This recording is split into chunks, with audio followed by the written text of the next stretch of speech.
সিপির পদযাত্রা ঘিরে গোপালগঞ্জে তৈরি হয়েছে উত্তেজনা। সদর উপজেলায় একটি পুলিশের গাড়ি ভাঙচুর করে আগুন দেওয়া হয়েছে। এছাড়া ভাঙচুর করা হয়েছে উপজেলা নির্বাহী কর্মকর্তার গাড়িও। কিন্তু ওই যে সার্জিস আলম ভাই ছিল, হ্যাঁ, এবং একটা ভাই ছিল, ওরা ভাবছিল যে আমাদের এই গাড়িতে মনে হয় তারা আছে, তাদেরকে মেরে ফেলার জন্য তারা এই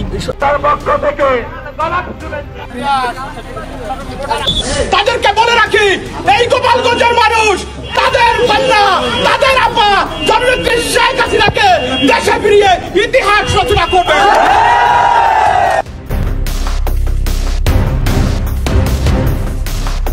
গত বুধবারে গোপালগঞ্জে এনসিপির এক সম্মেলনে হঠাৎ আক্রমণ করে বাংলাদেশ নিষিদ্ধ হওয়া ছাত্রলীগ ও আওয়ামী লীগ।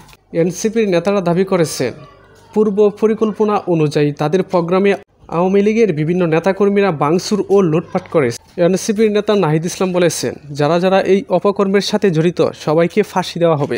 অন্যদিকে আওয়ামী লীগের নেতাকর্মীরা দাবি করেছেন, এনসিপি নামে তারা মব সৃষ্টি করেছে, এমনকি দেশে লুটপাট, খুন, রাহজানি, সন্ত্রাসী তাদের মাধ্যমে পরিচালনা হচ্ছে।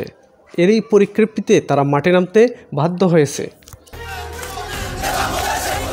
গোপালগঞ্জ সদরের উলপুরে পুলিশের গাড়িতে হামলা ভাঙচুর চালানোর পর আগুন দেওয়া হয়েছে। এতে আহত হয়েছেন কয়েকজন পুলিশ সদস্য। আরও জানাতে গোপালগঞ্জ থেকে যুক্ত হচ্ছেন সহকর্মী মোজাম্মেল হোসেন মুন্না। আওয়ামী লীগ সভানেত্রী শেখ হাসিনাকে দেশে ফেরাতে তার নিজ নির্বাচনী এলাকা গোপালগঞ্জের কোটালীপাড়ায় মিছিল করেছেন বিপুল নেতাকর্মী। স্থানীয় সূত্রে এবং পুলিশের তদন্তে জানা যায়, বাংলাদেশ আওয়ামী লীগের হামলায় এখন পর্যন্ত বাংলাদেশ সেনাবাহিনী এবং পুলিশ সদস্যের ৩৬ জন আহত অবস্থায় রয়েছে। এরই মধ্যে ২ জন সেনা সদস্য এবং ১ জন পুলিশ সদস্য মৃত্যুর সঙ্গে পাঞ্জা লড়ছে।